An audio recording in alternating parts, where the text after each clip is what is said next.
रूपापुर का रहने वाला मंगलू बहुत ही गरीब परिवार से था। वो पढ़ाई लिखाई में भी बहुत कमजोर था।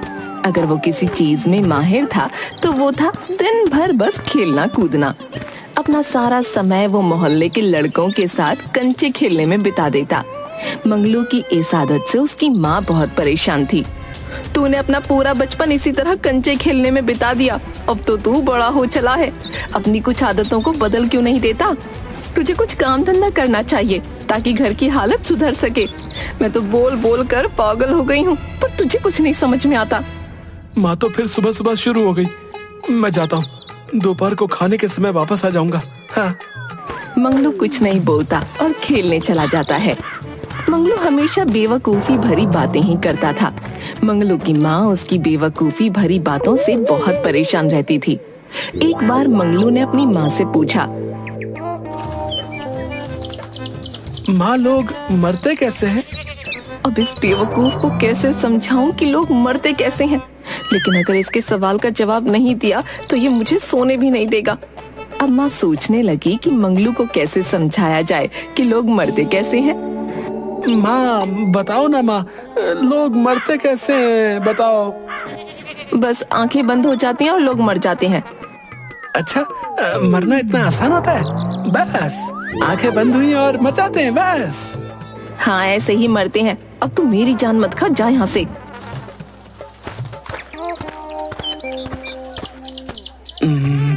मुझे भी एक बार मरकर देखना चाहिए, कैसा लगता है? एक काम करता हूँ, गांव के बाहर चलकर एक गड्ढा खोदता हूँ और उसमें आंखें बंद करके लेट जाता हूँ। हाँ, ये अच्छा रहेगा। उसने गांव के बाहर जाकर एक गड्ढा खोदा और उसमें आंखें बंद करके लेट गया। रात होने पर उस रास्ते से दो चोर गुजरे। एक चोर ने दूसरे से कहा, हमारा एक साथी और होता तो कितना अच्छा होता। एक घर के आगे रहता, दूसरा घर के पीछे रहता और तीसरा आराम से घर के अंदर चोरी करता। मंगलू ये बात सुन रहा था।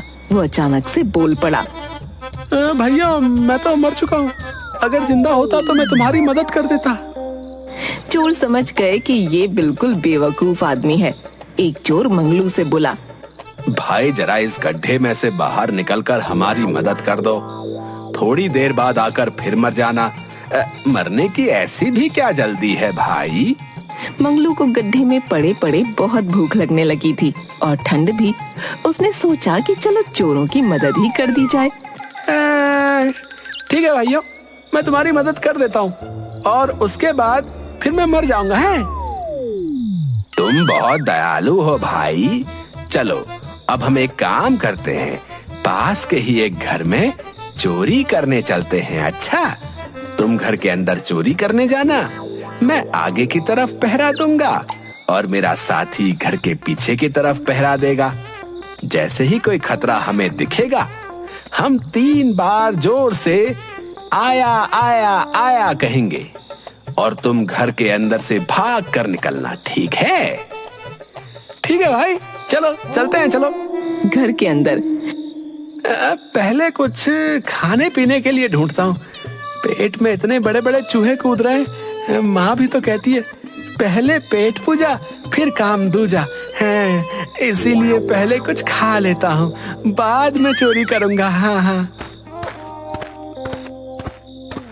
तभी रसोई में मंगलू को दूध, चीनी और चावल रखे मिले। अरे वाह, क्यों ना खीर बनाकर खाई जाए। मंगलू ने सोचा और खीर बनानी शुरू कर दी।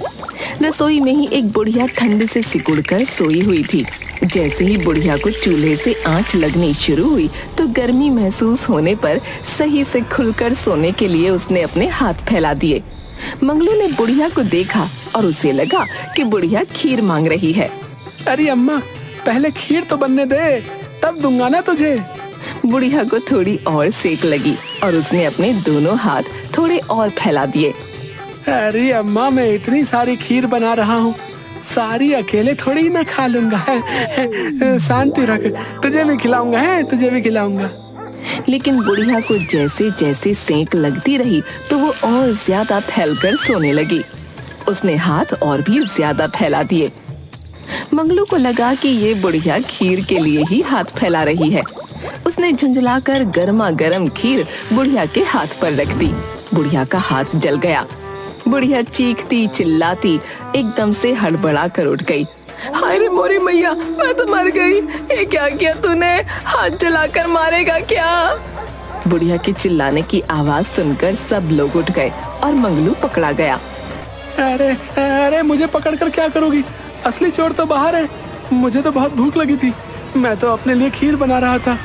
इस तरह मंगलू ने अपने साथ साथ असली चोरों को भी पकड़वा दिया। बड़ी मुश्किल से मंगलू की माँ ने उसे इस मुसीबत से बचाया।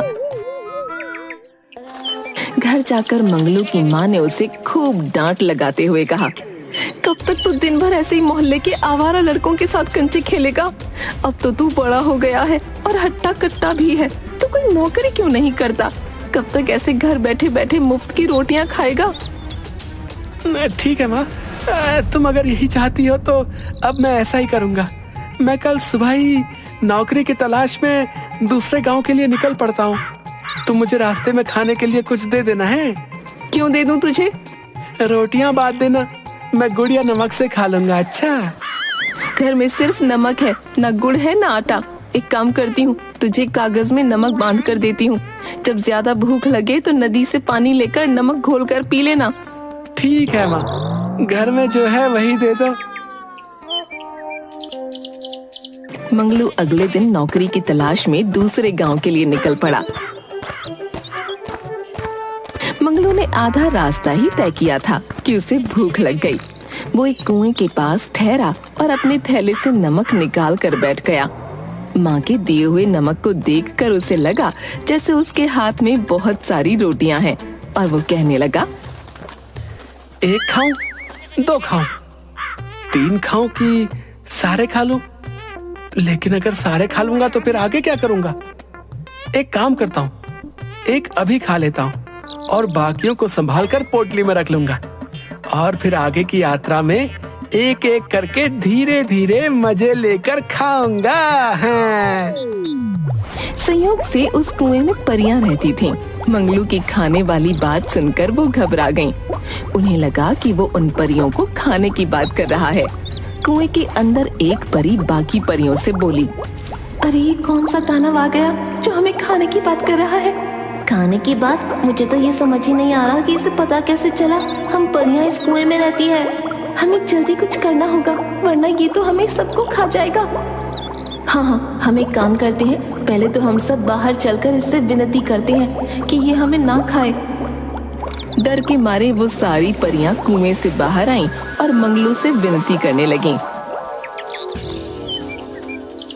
हे महामानव, हम सब आपके हाथ जोड़ते हैं, आप हमें मत खाओ।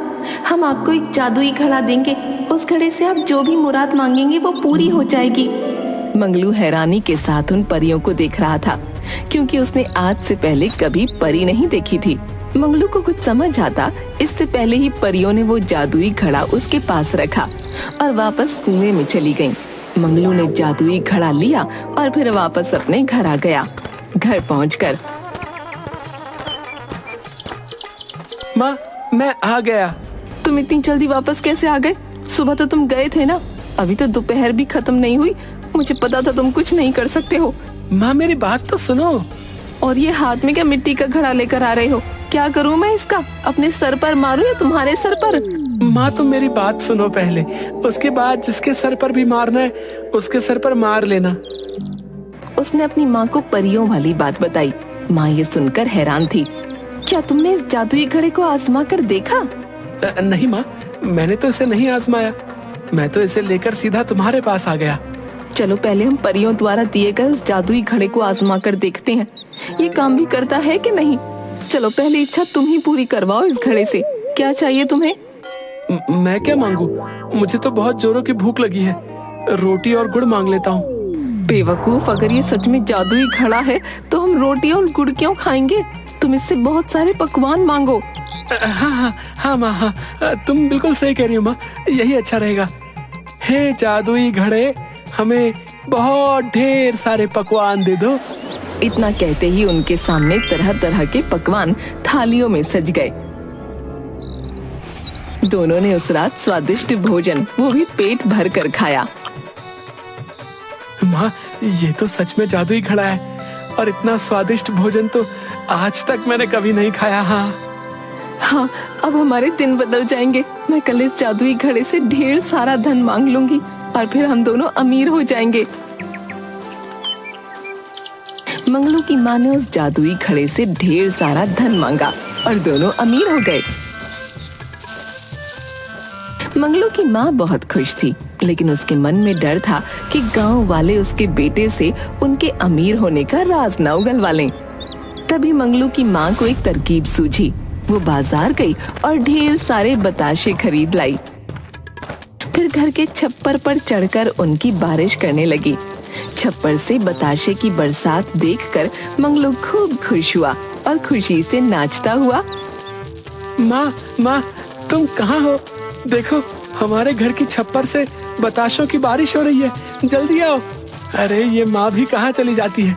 मैं पहले खूब सारे बताशे खाता हूँ और थोड़े बताशे माँ के लिए भी इकट्ठे कर लेता हूँ। हाँ, मंगलू को ऐसा लगा उस घड़े की वजह से ऐसा हो रहा है।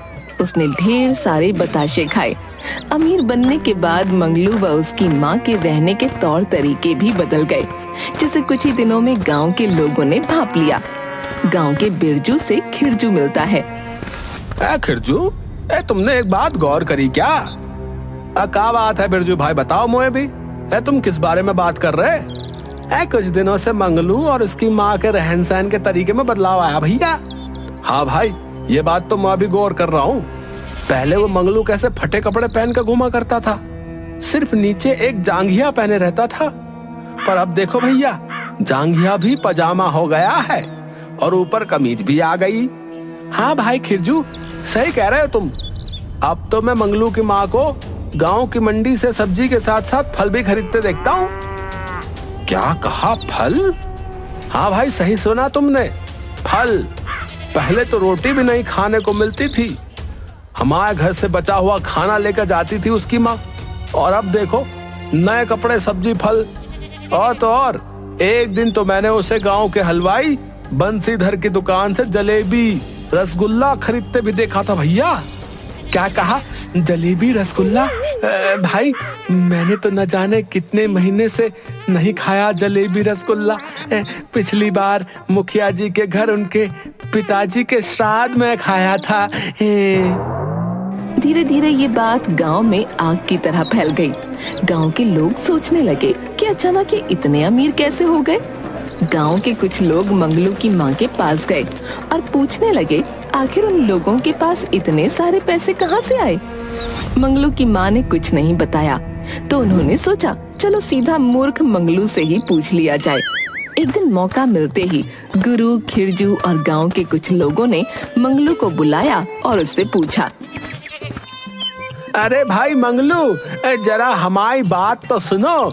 इधर आओ भैया हमारे पास। हाँ चाचा, बोलिए, क्या बात है? मंगलू, आजकल तुम्हारे रंग ढंग कैसे बदल गए भैया? हमें भी तो बताओ। भैया, कोई खजाना हाथ लग गया क्या तुम्हारे या तुम्हारी माँ के? बोला मंगलू गांव वालों की चालाकी नहीं समझ पाया और उन्हें परी और जादुई घड़े की सारी बात बता दी। मंगलू की बात सुनकर, क्या तुम सच कह रहे हो भैया? तुम्हारे पास जादुई घड़ा है? और नहीं तो क्या चाचा, क्या मैं झूठ बोल रहा हूँ? वो सब जानते थे कि मंगलू बेवकूफ है, लेकिन कभी झूठ नहीं बोलता। नहीं, हमारा ये मतलब ना है।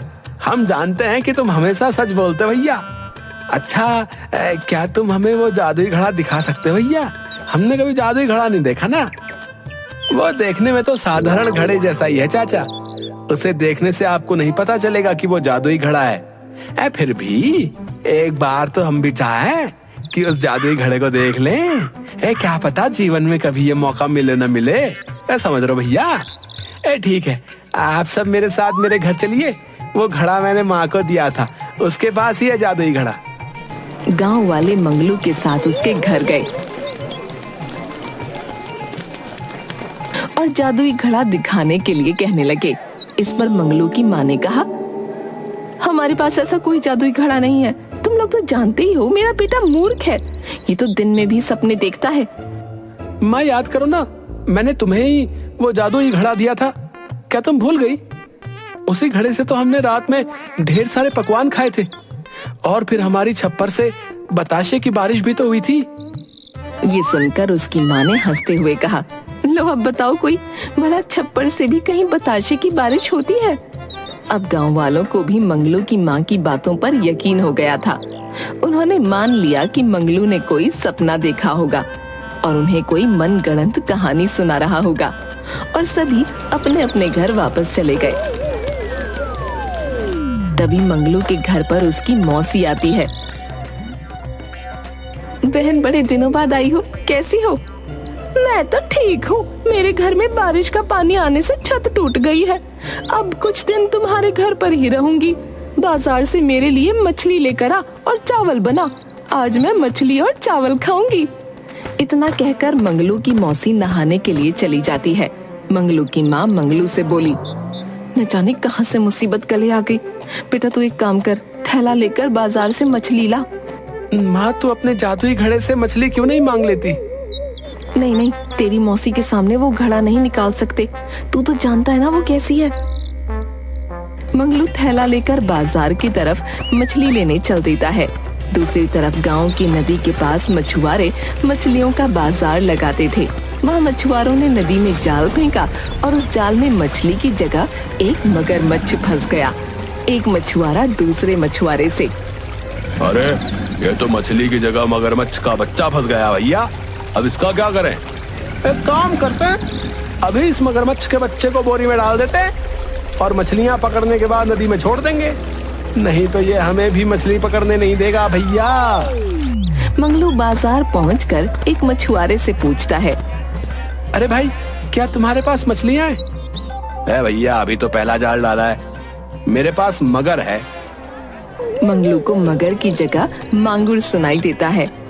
हाँ हाँ, मांगुर तो बड़ी अच्छी मछली होती है, तो एक काम करो, मुझे दे दो। अरे तुम कैसी बातें कर रहे हो? जाने दे भाई, अगर उसे मगर चाहिए तो हमें क्या करना है? पैसे मिल रहे, पैसे ले और उसे मगर दे दे। बोरी में है, पैसे दे दो और बोरी ले जाओ। मंगलू मछुआरे को पैसे देकर बोरी लेकर घर जाता है। घर पहुंचकर मंगलू माँ से, माँ, मैं मछली ले आया। कौन सी मछली ले आया जो इतनी बड़ी है? मांगुर मछली है माँ, मांगुर। अरे मांगुर तो बड़ी अच्छी मछली होती है। चल अच्छा ही है जो तू बड़ी मछली ले आया। जरा मुझे भी तो दिखा, ताजी तो है ना?